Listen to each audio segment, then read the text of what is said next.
오늘 요한복음 19장 1절에서 5절까지 말씀 제가 봉독하겠습니다. 요한복음 19장 1절에서 5절입니다.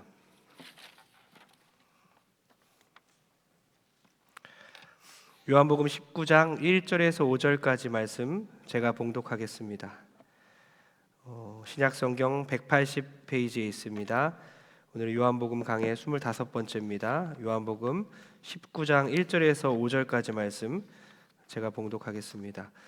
이에 빌라도가 예수를 데려다가 채찍질하더라. 군인들이 가시나무로 관을 엮어 그의 머리에 씌우고 자색 옷을 입히고 앞에 가서 이르되 유대인의 왕이여 평안할지어다 하며 손으로 때리더라. 빌라도가 다시 밖에 나가 말하되 보라, 이 사람을 데리고 너에게 나오나니 이는 내가 그에게서 아무 죄도 찾지 못한 것을 너희로 알게 하려 함이로라 하더라. 이에 예수께서 가시관을 쓰고 자색 옷을 입고 나오시니 빌라도가 그들에게 말하되 보라, 이 사람이로다 하매. 아멘. 이 시간 죄 없으신 분의 죽음이란 제목으로 하나님 말씀 전하겠습니다. 약간 좀 경직되어 있는 것 같은데요, 옆 사람에게 이렇게 한번 외쳤으면, 이렇게 인사했으면 좋겠습니다. 예수님의 십자가가 나와 연관이 있습니다. 예수님의 부활이 나와 연관이 있습니다. 주 안에서 사랑하고 축복합니다. 은혜 많이 받으십시오. 네, 좀 이제 풀어진 것 같아요. 좀 어깨에 힘이 빠지신 것 같아요. 제 질문을 먼저 드리기 원하는데요, 여러분들은 사랑하는 사람을 위해 목숨을 바칠 수 있습니까? 아멘 하신 분이 있어요. 2부 예배 때도 맨 앞에서 이제 남자분 한 명이 먼저 아멘 했는데요, 엄마들은 자녀를 위해서 정말로 목숨까지 바칠 수 있습니까? 근데 왜 작은 거 못 참고 화내십니까? 남자분들은 아내를 위해서 정말 목숨까지 바칠 수 있습니까? 예, 오늘 반찬이 달라질 줄 믿습니다. 예, 저쪽 이제 성가대에서 찬양대에서 아멘을 크게 외쳤는데요, 오늘 저녁 반찬이 달라질 거라 기대가 됩니다. 연애할 때 여자들이 보통 남자들에게 묻잖아요. 당신 날 위해 죽을 수 있어? 그때는 어때요? 대부분의 남자들이 그럼 죽을 수 있지, 당연하지, 이렇게 말합니다. 근데 1년 차, 2년 차, 또 저도 이제 결혼 14년 차인데요, 점점 세월이 흐를수록 또 70대 부부, 80대 부부, 그런 말 묻지도 않고 기대하지도 않고 그렇게 됩니다. 이틀 전에 저도 그 질문을 받았습니다. 아내에게 금요 철야 예배 끝나고 밤에 대뜸 날 위해 뭐 죽을 수 있어? 이런 질문을 받았어요. 당연히 저도 이렇게 말했습니다. 목숨까지 바칠 수 있어.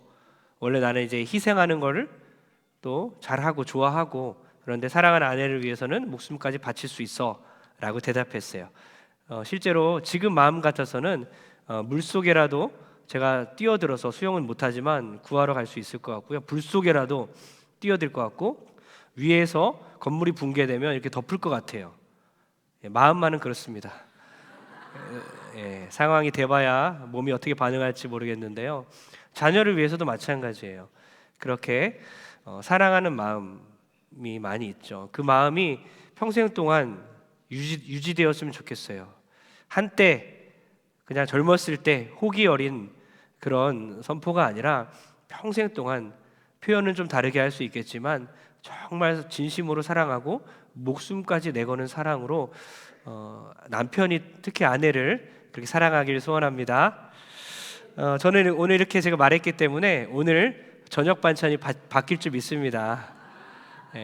참고로 저는 오늘 밖에서 먹습니다, 밥을. 우리는 누군가를 위해 목숨을 바칠 때 그것보다 숭고한 사랑은 없다고 생각해요. 아니, 말로만 소리를 쳐도, 큰 소리 쳐도 야, 대단하다라고 생각을 합니다. 하물며 죄 없으신 분이 죄인을 위해서 죽으신다면 얼마나 그 사랑은 숭고할까요? 하물며 창조주께서 피조물 위해 죽으신다면 그 사랑은 얼마나 아름답겠습니까? 죄 없으신 분께서 말로만이 아니라 실제로 우리를 위하여 죽으셨기에 이보다 큰 사랑이 어디 있겠습니까? 오늘 본문 말씀을 통해서 죄 없으신 분의 죽음, 그 숭고한 사랑을 만나는 시간 되길 축복합니다. 먼저 죄 없으신 분이 당한 그 고통과 수치는 나와 무슨 연관이 있는가, 무슨 상관이 있는가를 오늘 깨닫는 시간이 됐으면 좋겠어요. 1절 다 같이 한번 읽어보겠습니다. 다 같이 시작. 이에 빌라도가 예수를 데려다가 채찍질 하더라. 빌라도가 예수를 채찍질 하더라. 아주 짧은 구절이지만 단지 그냥 채찍질 했더라 우리는 그렇게 읽고 지나갑니다. 그러나 이 짧은 구절이지만 너무나 긴장이 되는 엄숙한 시간이에요. 사진 하나 보여주시기 바랍니다. 고대 로마에서는 십자가형 틀에 사형수를 매달기 전에 채찍으로 내리쳤습니다. 거의 반 죽을 때까지 내리쳤어요. 오늘날 우리가 생각하는 건 채찍이 아니에요. 채찍 사이사이에 또 끝에 납이 붙어 있고 뼈 조각, 쇠 조각, 유리 조각이 박혀 있어서 그것을 내려칠 때마다 살점이 나갑니다. 뜯겨 나갑니다. 예수님이 그렇게 채찍에 맞았다라는 것은 거의 죽을 때까지, 죽을 정도로 고통을 겪었다는 거예요. 살점이 떨어져 나가고 피가 튀기고 흰 뼈가 보이게 되는 그런 고통을 예수님께서 겪었다는 뜻입니다. 또한 유대인들은요 40에 한 대를 감한 매를 때린다고 하잖아요. 39대만 때린 이유는 그 이상 때리면 죽을 수도 있기 때문에 그런 거예요. 죽지 않을 만큼만 고통을 주기 위해서 39대인데 로마의 법은 다릅니다. 군병 마음이에요. 무한대로 때릴 수도 있는 것입니다. 그러니 지금 군병이 채찍을 들어서 예수님을 내려치고 있다는 것은 예수님이 얼마나 극심한 고통을 겪고 있었을까 우리는 저 짧은 구절을 통해 알 수가 있는 것입니다. 2절 다 같이 한번 읽어보겠습니다. 2절 시작. 군인들이 가시나무로 관을 엮어 그의 머리에 씌우고 자색옷을 입히고. 여기도 짧은 구절이들이지만 오히려 짧은 구절, 동사, 나열 이런 것을 통해서 우리는 더 긴장감이 올 수밖에 없는 거예요. 가시관을 씌웠다고 합니다. 어떤 가시관이었을까요? 그 당시 가시관 모양을 비슷하게나마 한번 엿볼 수 있는 사진을 보겠습니다. 예, 이렇게 길어요. 대못이 박혀 있기도 해요. 저렇게 삐죽하고 저렇게 기다란 그런 대못이 박힌 가시관을 머리에 쓰면 어떻게 될까요? 예수님의 이마에서 피가 막 철철 흘러서 얼굴이 피범벅이 됐을 것입니다. 그걸로 눌러 씌운 거예요. 어떤 걸 의미하겠습니까? 고통도 의미하지만 조롱하는 겁니다. 네가 왕이라고? 왕의 면류관이 아니라 가시 면류관이나 쓰라 이겁니다. 그리고 자색옷을 입혔다고 했는데요. 자색옷은요 그 당시 황제가 입는 옷이에요. 아무나 입는 옷이 아닙니다. 바닷가에서 조개를 통해서 색소를 만들고 그렇게 색 있는 옷을 만드는 거예요. 그러니까 자색옷은 황제가 입는 옷인데 그것을 예수님에게 입혀버린 겁니다. 조롱하는 거죠. 왕이라면서 하는 겁니다. 여러분 3절 다시 한번 3절을 읽겠습니다. 다 같이 시작. 앞에 가서 이르되 유대인의 왕이여 평안할지어다 하며 손으로 때리더라. 손으로 때리다. 라피스마. 지난번에 제가 2주 전이었나요? 대제사장의 아랫사람이 예수님에게 무례하다면서 라피스마 합니다. 그건 뭐냐? 손으로 뺨을 치다라는 뜻이에요. 손으로 뺨을 치다, 이게 라피스마입니다. 똑같은 단어가 지금 쓰인 거예요. 군병이 손으로 따귀를 때리답니다. 너무나 기가 막힌 장면이죠. 이것은 뭘 말합니까? 이 뺨이 어디에 뭘 상징합니까? 뺨은 수치의 자리입니다. 수치의 자리예요. 뺨을 때린다는 것은 수치스럽게 만드는 거예요. 모욕을 주는 것입니다. 그래서 여러분 혹시 학생 때 많이 맞으셨죠? 많이 맞으신 분들, 저도 좀 많이 맞았는데요. 뺨 맞은 것은 잊혀지지가 않아요. 쌍싸대기 이런 것들, 예? 많이 맞았어요. 저는 생긴 것 때문에 맞은 적도 있습니다. 오해받아서 제가 이렇게 쳐다봤는데 째려본다고 반성 안 하네? 그래서 여기를 고등학생 때 막 맞았어요. 그때는 그렇게 맞는 것이 비일비재했어요. 엉덩이도 많이 맞고 손바닥도 많이 맞고 그렇게 막 신나게 막 때렸잖아요. 그런데 뺨을 때린다는 것은 이건 모욕받는 거예요. 수치스러운 겁니다. 그래서 뺨을 때리시면 안 돼요. 자녀를 키우는 분들 훈육할 때 매를 드는 것은 성경적인 거지만 하나님께서 때리라고 창조한 부분이 있습니다. 어디죠? 자녀를 잘 때리라고, 사랑으로 잘 때리라고 만드신 곳이 어디예요? 엉덩이입니다. 엉덩이 때려야죠. 살이 많으니까. 훈육을 줄 때에 그것을 통해서 가르치는 거잖아요. 근데 얼굴을 때리는 것은 심한 모욕감을 느껴서 잊어버리지 않아요, 자녀들은요. 그런데 예수님의 지금 뺨을 때린 겁니다. 얼마나 수치스러운 모습입니까? 여러분 4절과 5절을 연달아 읽어보겠습니다. 또 어떤 일이 일어난지 다 같이 시작. 빌라도가 다시 밖에 나가 말하되 보라 이 사람을 데리고 너희에게 나아나니 이는 내가 그에게서 아무 죄도 찾지 못한 것을 너희로 알게 하려 함이로라 하더라. 이에 예수께서 가시관을 쓰고 자색 옷을 입고 나오시니 빌라도가 그들에게 말하되 보라 이 사람이로다 하매. 아멘. 4절은 뭐라 그랬어요? 죄를 찾지 못하겠다. 3번이나 반복돼요. 18장에서 19장까지 빌라도의 이야기가 있는데요. 빌라도는 죄를 찾지 못하겠다고 말합니다. 어떤 걸 의미합니까? 지금 빌라도는 악인인데도 불구하고 악인의 입에서 지금 거룩한 진리가 선포되고 있는 겁니다. 죄를 찾을 수 없다라는 거죠. 유월절 어린 양으로 돌아가신 십자가를 지신 예수님은요, 흠이 없는 어린 양이어야 했습니다. 그렇기 때문에 죄가 없으신 거예요. 악인을 통해서 죄가 없다고 지금 선포가 되고 있는 것입니다. 또한 이 사람이로다, 보라 이 사람이로다, 이건 하나님의 아들이란 뜻입니다. 성육신하신 하나님의 아들이다. 그러니까 악인을 통해서 죄가 없으신 성육신하신 하나님의 아들임을 선포하고 있는 겁니다. 악인은 악인의 일을 하고 있어요. 예수님을 잡아서 죽이는 일에 가담하고 있습니다. 주범입니다. 그럼에도 불구하고 악인은 악인대로 일을 하고 있지만 악인의 일이 하나님의 의가 된다는 거죠. 하나님의 의가 될 때도 있다는 것입니다. 그러니 우리가 이 세상에 돌아가는 것 때문에 너무 두려워할 필요 없어요. 세상의 정세에 대해서 온 세상을 바라보면서 원래 악한 인간들이 있고요. 원래 악한 사람들이 통치하는 곳들이 많이 있고요. 세상은 불완전한 거예요. 그러나 우리가 그것을 살아가면서 이리저리 방황하면서 휘둘리는 것이 아니라 위에서 기도하는 것입니다. 하나님의 통치가 있기 때문이에요. 막 기뻐하고 막 요동하고 막 그러면서 사람을 누군가 또 세우고 또다시 막 후회하고 사울왕을 세울 때처럼 그런 모습으로 살아가는 게 아니에요. 하나님의 통치를 믿는 사람들은 늘 조용하고 잔잔하고 기도하고 정말 진실을 알기 때문에 하나님을 알기 때문에 이 땅의 주권자를 알기 때문에 그렇게 기도하는 사람들이죠.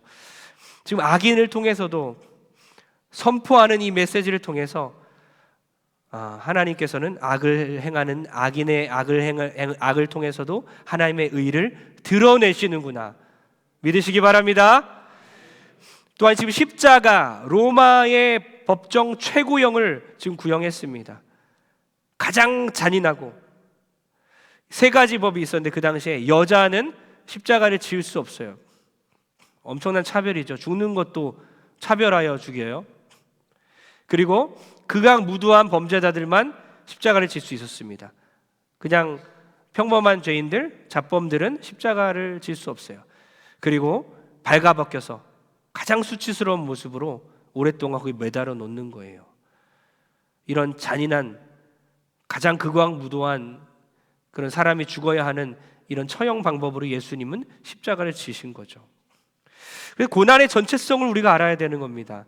제가 사도신경 강의하면서 전에 고난의 전체성에 대해서 몇 번 말씀을 드렸는데요.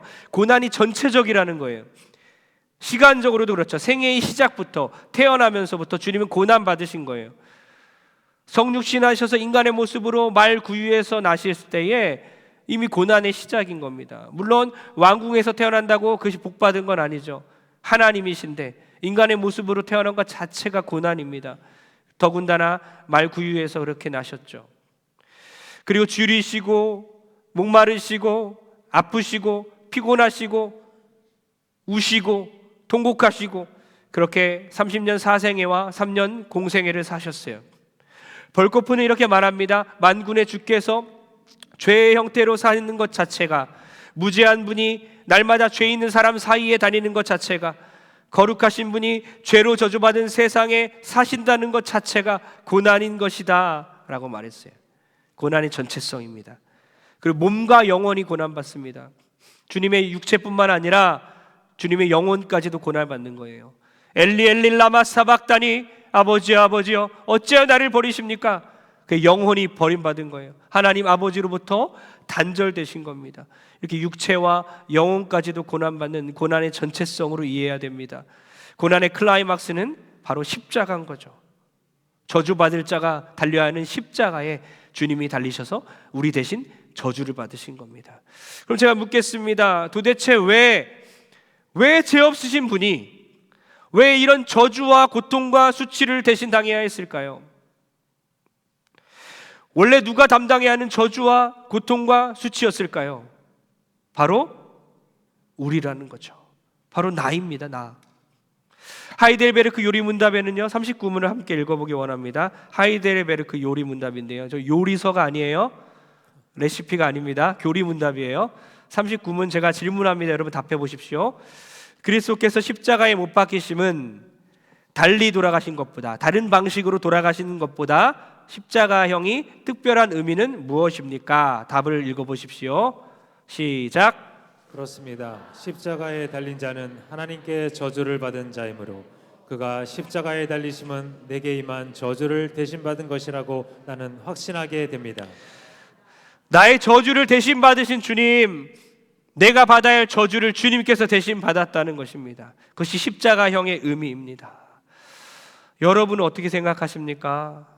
여러분은 십자가의 고통과 수치와 저주가 여러분과 관계가 있습니까? 여러분이 관계가 있다는 것을 인정하십니까? 찬송가 457장을 한번 읽어봤으면 좋겠습니다. 겟세마네 동산에라는 찬양인데요, 제가 먼저 1절을 읽습니다. 겟세마네 동산의 주를 생각할 때에 근심이나 걱정을 외면할 수 있을까? 나를 항상 버리고 주를 따라가리라. 2절 한번 다 같이 읽어봅니다. 시작. 빌라도의 뜰에 선 주를 생각할 때에 수치됨과 아픈 것 못 견딜 수 있을까? 길이 참고 묵묵히 주를 따라가리라.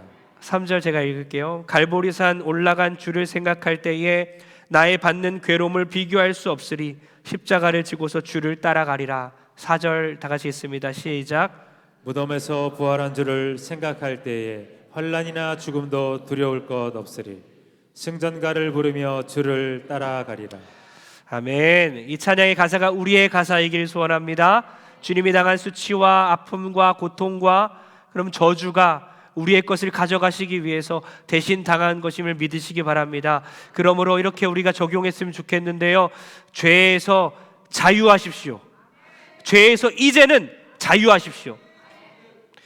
뻔뻔하라는 게 아니에요. 아무렇지도 않은 척 살아가라는 게 아니라, 죄에 둘러싸여서 아직도 얽매여 살아가고 있다면, 죄진 마음으로 살아가고 있다면 자유하십시오. 저주받을까봐 더 이상 두려워하지 마십시오. 죄 때문에, 과거 죄 때문에 더 이상 괴로워하지 마십시오. 회개하고 잊어버리세요.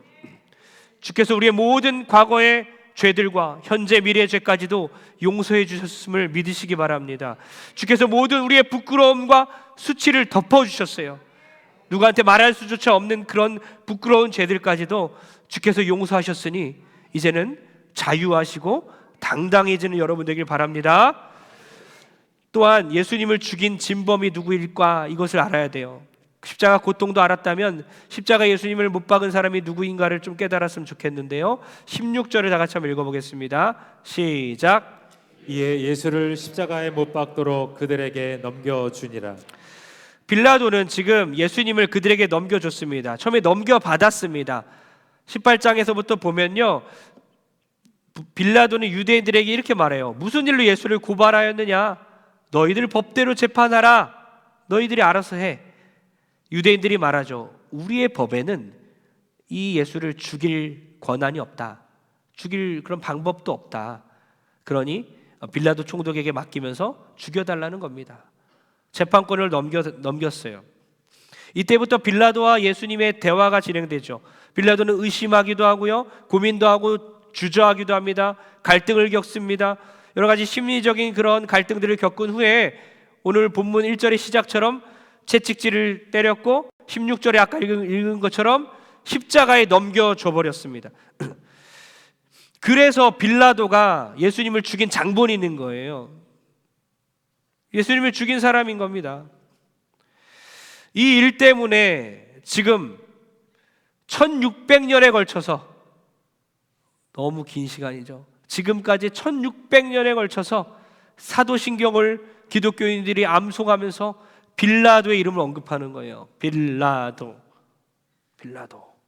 본디오 빌라도, 폰티우스 필라이트, 본디오 빌라도에게 고난을 받아. 빌라도, 이 나쁜, 정죄하는 거죠. 빌라도에게 고난을 받았더니 빌라도가 십자가에 못 박았다 하면서 1600년간 우리가 계속해서 이름을 부릅니다. 지금 11시 예배 때도 그런 거죠. 수많은 사람들이, 한국에만 수백만 명의 기독교인들이 본디오의 빌라도의 이름을 지금 다 불렀습니다. 아까도 우리가 빌라도 이름을 불렀죠. 수십억의 인구가 전 세계적으로 빌라도의 이름을 오늘 하루 다 불렀습니다. 이렇게 계속해서 이 사람의 이름을 부르는 이유는 이 사람을 정죄하는 거죠. 너가 그랬잖아. 너가 예수 그리스도를 죽인 장본인 아니냐. 그런데 우리가 한번 생각해 봤으면 좋겠어요. 빌라도만 그랬을까? 빌라도에게 넘겨준 사람들은 누구죠? 대제사장과 유대인들이죠. 백성의 장로들입니다. 마태복음 보니까 모든 제사장과 백성의 장로들이 예수를 죽이려고 함께 의논하고 결박하여 끌고 가서 총독 빌라도에게 넘겨주니라. 의논해서 예수님을 빌라도에게 넘긴 사람이 있다는 거예요.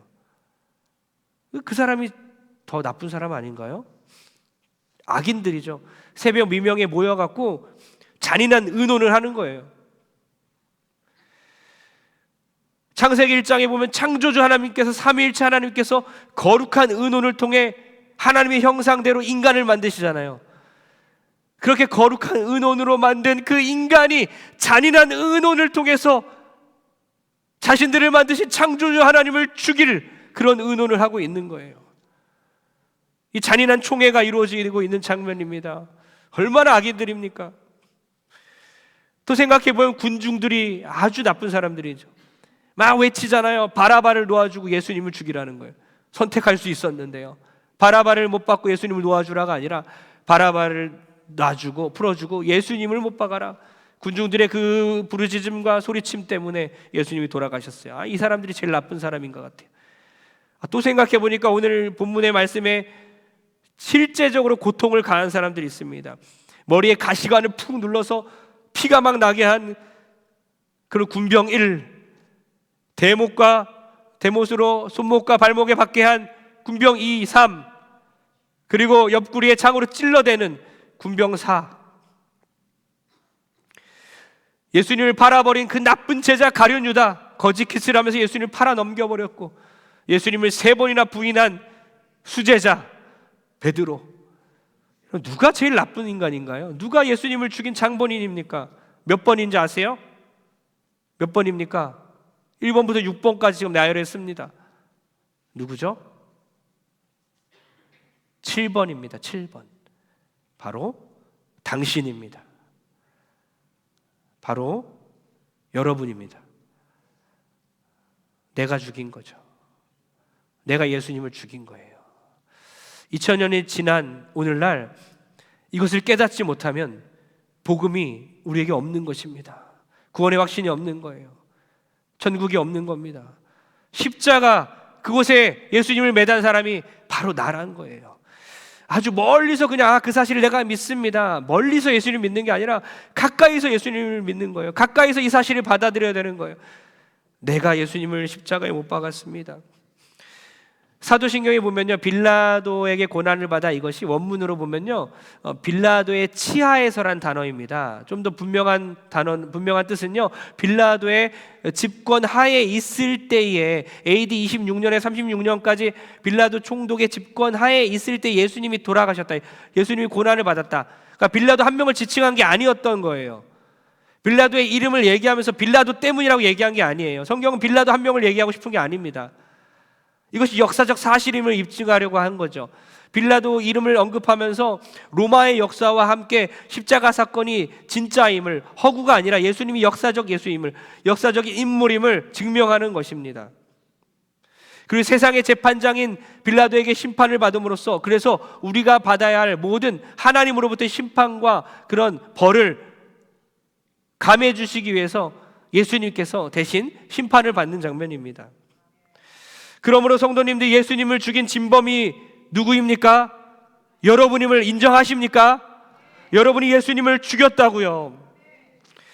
초대교회 교부였던 아타나시우스가 언젠가 이제 깜빡 잠이 들었다고 합니다. 그는 꿈속에서 예수님께서 십자가에 달리신 것을 꿈속에서 보고 있었어요. 어떤 사람이 그 십자가에 올라가서 망치로 예수님을 꽝꽝 망치질하고 있었던 거예요. 아타나시우스는 꿈속에서 막 화가 났습니다. 어떤 놈이야! 분개하면서 막 달려가서 범인 얼굴을 또 확인했는데 깜짝 놀랐습니다. 자기 얼굴이었어요. 그래서 꿈에서 깨어나서 통곡하면서 그렇게 외쳤습니다. 주님, 자비를 베풀어 주소서. 나의 죄악으로 인하여 내가 주님을 못 박았나이다. 제가 전에 첫째 딸에게 몇 년 전에 물어본 적이 있어요. 요즘은 안 물어봤는데요. 너 예수님이 누구 때문에 죽었지? 너 누구 때문에 죽었는지 알아? 바로 대답하더라고요. 나 때문에요. 주저없이, 여러분은 계산 없이, 주저함 없이 여러분 때문에 예수님이 죽으신 것을 인정하십니까? 호라티우스 보나르가 지은 아름다운 시입니다. 거룩한 피 내가 흘리게 했네. 내가 그분을 나무에 못 박았네. 내가 하나님의 그리스도를 십자가에 못 박고 그 모욕하는 일에 나도 참여했다네. 그 소리치던 모든 군중 속에 나도 있었음을 나는 안다네. 그 무례한 외침의 소음 속에서 내 목소리가 들리네. 십자가 주위의 군중을 내가 보니 그 고통받으시는 분의 신음을 비웃는도다. 하지만 거기서도 내 목소리가 들리네. 마치 나 혼자 비웃는 듯이. 2000년 전에 그 십자가 앞에서 낄낄거리며 비웃고 조롱하며 예수님을 십자가에 못 박은 장본인이 우리라는 것을, 나라는 것을 인정하는 이 예배 시간 되길 주의로 축복합니다. 2000년 전에 있었던 그 사건이 나의 일이라는 겁니다. 내가 주님을 못 박은 거예요. 내가 주님을 돌아가시게 한 겁니다. 이것이 믿어지지가 않고 인정이 안 되면요, 진정한 회개가 없는 거예요. 그래서 찬송가 147장은 우리에게 질문하는 겁니다. 거기 너 있었는가 그때에 주님 그 십자가에 달릴 때, 주님이 십자가에 달릴 때 거기 너 있었냐? 네, 내가 거기 있었습니다. 이사야 53장은 이렇게 말씀합니다. 그가 찔림은 누구의 허물 때문이요? 우리의 허물 때문이요. 그가 상함은 누구의 죄악 때문이라? 우리의 죄악 때문이라. 그가 징계를 받음으로 누가 평화를 누리고? 우리가 평화를 누리고. 그가 채찍에 맞음으로 누가 나음을 입었도다? 우리가 나음을 입었도다. 그와 우리와 연관이 있다는 거예요. 그분의 고난이 나를 살리게 되는 십자가 은혜임을 믿습니다. 그분의 고난과 우리와 연관이 있어요. 예수님의 고난이 나와 상관이 있습니다. 예수님의 죽으심이 나와 관계가 있습니다. 예수님이 내 옷을 입고 십자가 앞에 서며 죄인이 되셨습니다. 그리고 예수님이 내 피를 묻히시고 심판을 받으셨습니다. 내가 당한 모든 고난을 짊어지고 골고다 언덕을 올라가셨습니다. 내가 찔러야 할 그 창에 예수님 옆구리가 찔렸습니다. 내가 박혀야 할 그 대못 18cm나 되는 그 대못을 주님이 대신 못 박히신 거예요. 그래서 예수님을 죽인 장본인은 누구라고요? 바로 박지훈입니다. 바로 나입니다. 우리 한번 외쳤으면 좋겠습니다. 예수님을 죽인 장본인은 박지훈입니다. 박지훈이라고 하면 안 돼요. 다 같이 한번 외칩니다. 시작. 예수님을 죽인 장본인은 누구입니다? 납니다. 박지훈입니다. 할렐루야.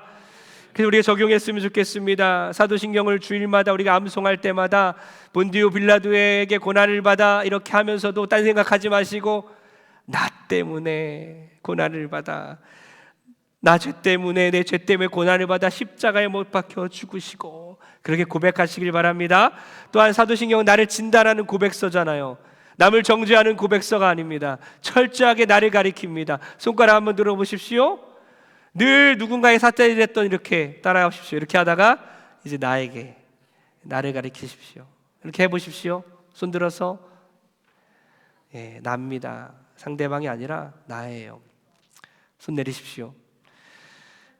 이제부터는 누군가를 정죄하는 손가락을 들어서 나를 가리키며 주님 앞에 회개하는 여러분 되길 축복합니다. 그리하여 나 때문에가 변해서 이제는 나를 위해서가 되길 원합니다.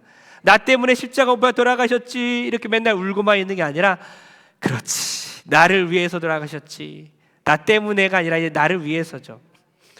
우리에게 있는 대제사장은 우리의 연약함을 동정하지 아니하시는 자가 아니요 모든 일에 우리와 똑같이 시험을 받으시로되 죄는 없으시도다.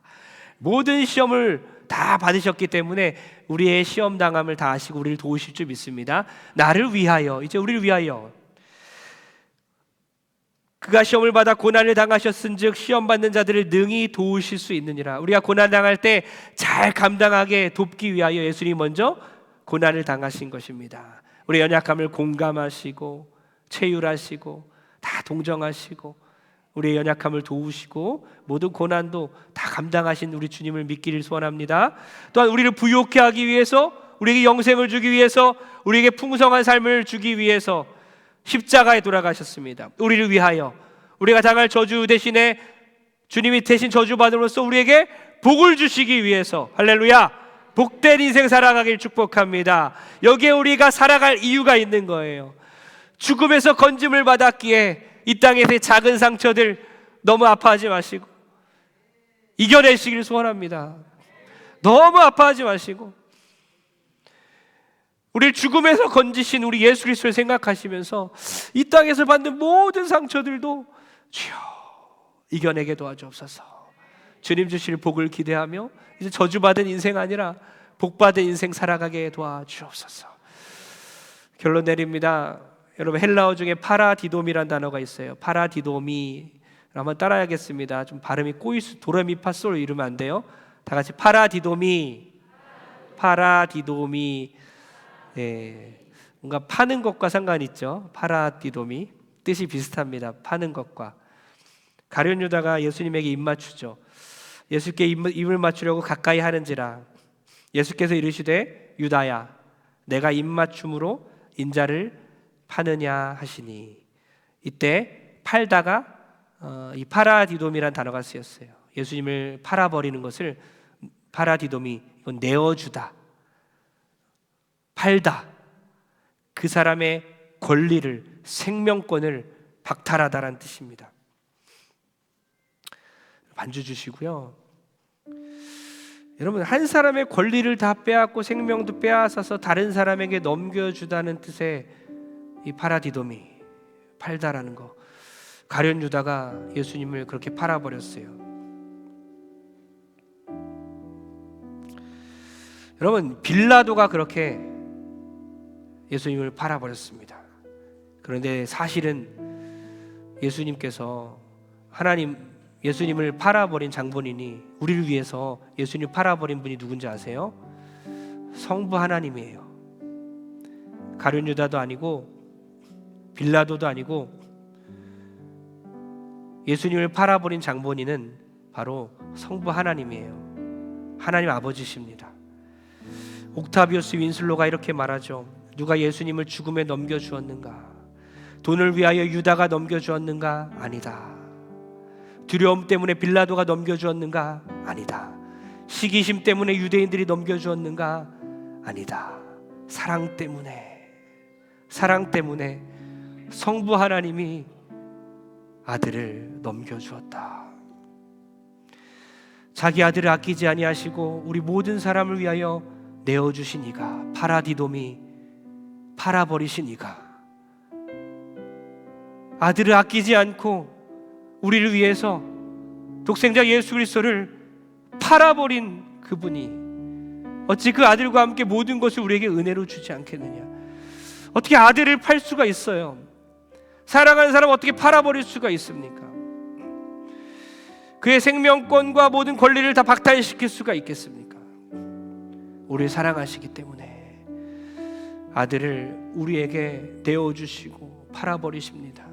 그 하나님께서 정말 그 절절한 사랑으로 여러분을 사랑하시기에 그 사랑에 힘입어 이 한 주간도 믿음으로 이겨내고 고통 가운데, 힘듦 가운데, 슬픔 가운데 기쁨으로 살아내는 저 여러분 되게 주의 이름으로 축복합니다.